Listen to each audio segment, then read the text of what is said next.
জ্বালানি ও বিদ্যুৎ মহাপরিকল্পনা 2025 তড়িঘড়ি করে অনুমোদন করতে যাচ্ছে। আমরা মোংলা নাগরিক সমাজ এই তড়িঘড়ি করে জ্বালানি ও বিদ্যুৎ মহাপরিকল্পনা 2025 অনুমোদনের তীব্র নিন্দা এবং প্রতিবাদ জানাচ্ছি। এই বিদ্যুৎ পরিকল্পনায় এখানে সেই আগের সরকারের মতো আমরা লক্ষ্য করছি যে জীবাশ্ম জ্বালানি নির্ভর হচ্ছে। এই নতুন মহাপরিকল্পনায় মাত্র 17% নবায়নযোগ্য জ্বালানির কথা বলা হয়েছে, অথচ কাগজপত্রে দেখানো হচ্ছে 44%।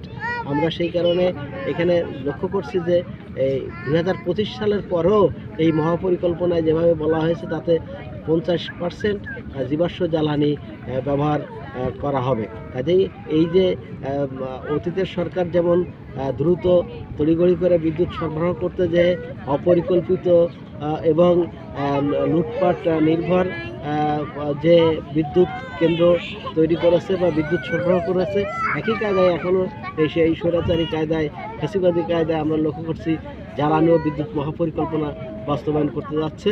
আমরা এই সুন্দরবন বিনাশী, বন বিনাশী এবং জলবায়ু পরিবর্তনের জন্য ক্ষতিকর এই জীবাশ্ম জ্বালানি এবং এই জ্বালানি ও বিদ্যুৎ মহাপরিকল্পনা 25 এটি বাতিলের দাবি জানাচ্ছি।